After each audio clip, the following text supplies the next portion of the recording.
Hello everyone, today I'm wearing my new slip and rib syndrome hoodie, which I got from the new slip and rib syndrome awareness shop, which I'll introduce in another video. Today I just wanted to take a little bit of time to talk about physiotherapy, specifically after slip and rib syndrome surgery. I want to talk about the kind of exercises that we need to be doing, why we can't do regular exercises, and also the time frame when we should start physiotherapy. Now, a lot of doctors are recommending starting physiotherapy 1 to 3 months after surgery. I disagree with that based on my own experience as a patient and what I've read from other people, and what I'm about to say makes a lot of sense. So, please hear me out. In regular abdominal surgery, they're usually operating on tissue and organs. And when those heal, the muscles that have been cut through and the tissues and organs just need to heal. They're healing in their original position, and so the healing is quite quick. With this operation, they're operating on structures that the muscles, and in the case of rib 10 specifically, also the diaphragm actually connect to. So by permanently moving the position of the ribs even slightly, the attached muscles are also moving and need time to get used to their new position.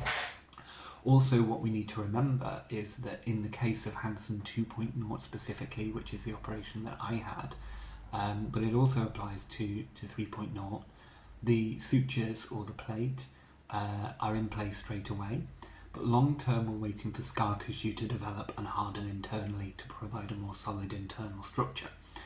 It's no surprise that after surgery the ribs do move a little bit, which explains why some people, including me at that point in my recovery, still got zaps of nerve pain similar to pre-surgery in the first few months.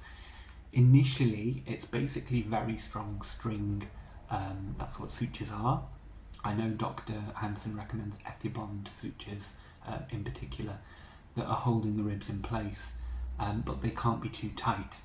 This is to allow for breathing and also to prevent further impingement on the intercostal nerves once the scar tissue develops around the sutures.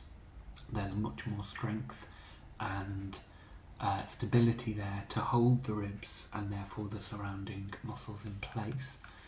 According to different medical publications, scar tissue can take 1 to 2 years to fully mature. And this explains the slow healing process after slip and rib syndrome surgery. So as the process is much slower than a simple healing of skin, organs and tissues, as it would be in the case of any other operation in the abdominal area, surely it would make sense for the recommendation of when it's safe to start physiotherapy to be altered to take this into account. I am reading off a screen because I wrote notes on this just so it was cohesive, so that's why I'm not looking at you very much. I think it's important for medical professionals to figure this out. I don't think they're fully there yet. To add to this as well, according to Dr. Hansen's publication, 30% of SRS patients have hypermobile Ehlers-Danlos loss syndrome or other connective tissue disorders. That doesn't include people like me who have EDS but weren't diagnosed at the time of their surgery, so that number is likely higher. One of the characteristics of HEDS is slow healing, so that can also contribute even more so with some patients. Now, different doctors say different things. Some doctors advise to start physical therapy a few weeks after surgery, others say 2 or 3 months. Based on my own experiences and feedback from lots of other SRS warriors post-surgery, I think with the nature of the operation and the time it takes for scar tissue to mature, that's too early for us. For me personally, I started physio in December after my operation, which was at the end of May. So I started physio 7 months after surgery. It was recommended sooner, but there's no way I could have done it at 3 months without pain, and I did try. However, I do believe that it has played a huge part in my recovery. So I'm not saying don't listen to your doctor. What I'm saying is, I think because this condition and operation are so different and more complex in comparison to other abdominal operations in terms of the alteration of internal alteration of internal structures and the reliance on scar tissue forming, which is slow and takes time, I think perhaps the advice should be re-evaluated, taking into account that. And I think perhaps in time, when there's been more studies on post-op physio and recovery times, SRS patients that might, with SRS patients, that might be the case, as opposed to SRS being given the generic timescales that apply to simpler operations and the majority of the population who have a lesser percentage of comorbidity with hypermobility spectrum disorders than patients with SRS. The other thing to consider is that regular physiotherapy, I'm saying physiotherapy because that's what we call it in the UK, sometimes we abbreviate it to physio. I know in the US it's physical therapy, so just bear that in mind. So the one thing to consider is that regular physiotherapy often involves movement and weight bearing. So in the case of the core, a physio might give exercises such as sit-ups or crunches, and these are going to move the rib cage. They're going to put strain on the surgery site. Actively moving the muscles will move the ribs and vice versa because they're connected to each other. So we need to remember that until the scar tissue is formed, it's just string essentially holding it in place. So using the example of my fingers, which is a bad example, but it's all I've got. If we did a sit-up, for example, the muscles around and between the ribs contract, they tighten, which brings the ribs closer together. And it could impinge on the intercostal nerves. So this can and does cause pain and inflammation. Because at this stage in recovery the ribs are still hypermobile, because the sutures can't be too tight to allow for breathing, etc., as I said before, even after surgery it's no surprise that these sorts of exercises can cause nerve impingement and inflammation. But once scar tissue is developed, it sort of, and it's hardened enough, it's not going to move as much. So you've got the sutures as the first line of defence, then which are in place immediately. Then you have the scar tissue, which takes 6 months to a year, some people say 2 years, to fully mature. And then physio would be like a third line of defence, but it has to be done properly and it has to be the right exercises.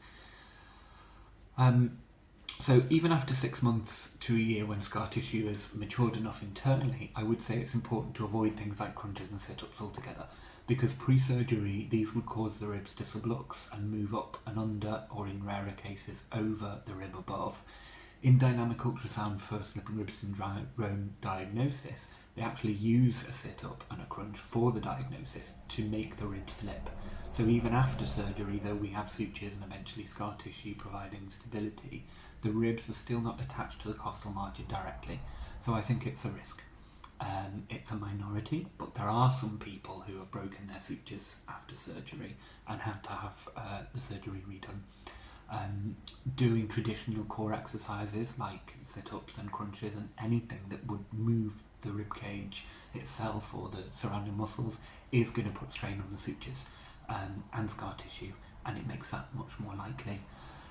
There's nothing special about this theory, it's just physics, and the solution is isometric exercises. Now I want to read you a quote from Dr. Edward Lakowski, who explains isometric exercises very well. He says, during isometric exercises, the muscle doesn't noticeably change length, so it doesn't contract. The affected joint also doesn't move. Isometric exercises help maintain strength. They can also build strength, but not effectively. That's not really a problem for us long term. They can be performed anywhere. Examples include a leg lift or a plank.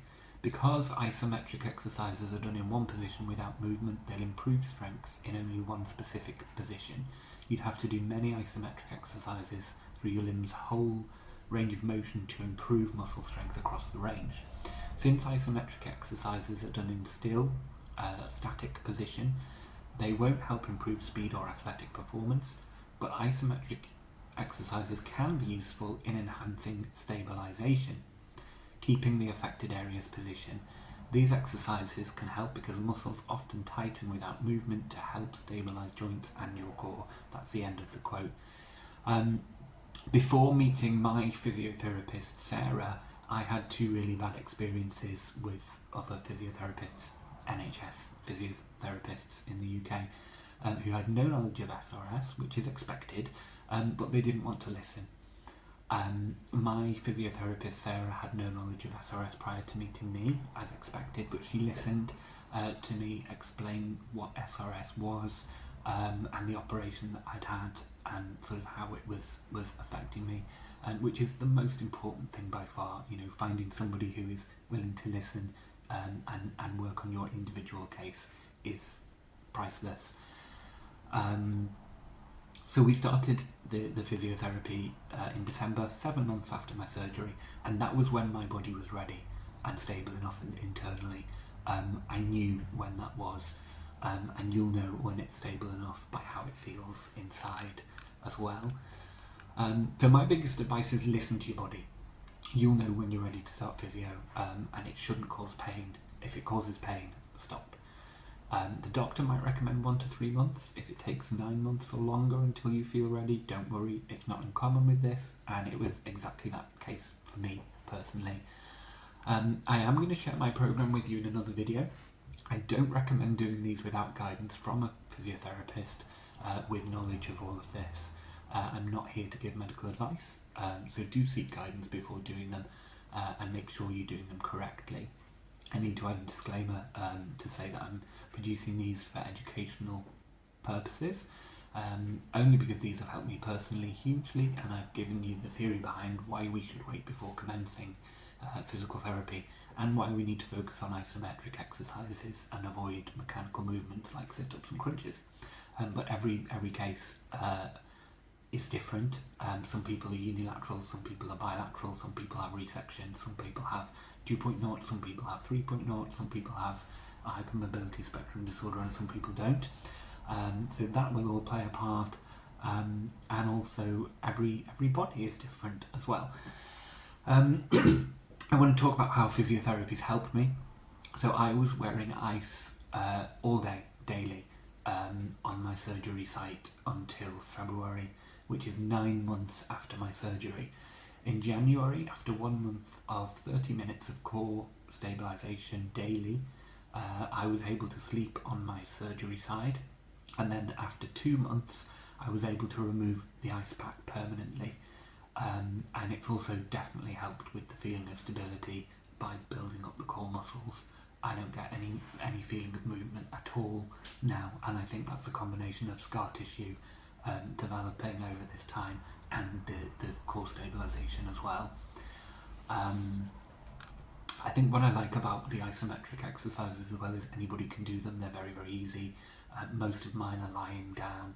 I don't lie on the floor because it's too painful for me, but I do them on the bed, and that works just as well for me. I think anybody, no matter their age, can do them because they are very, very simple, but they work so well.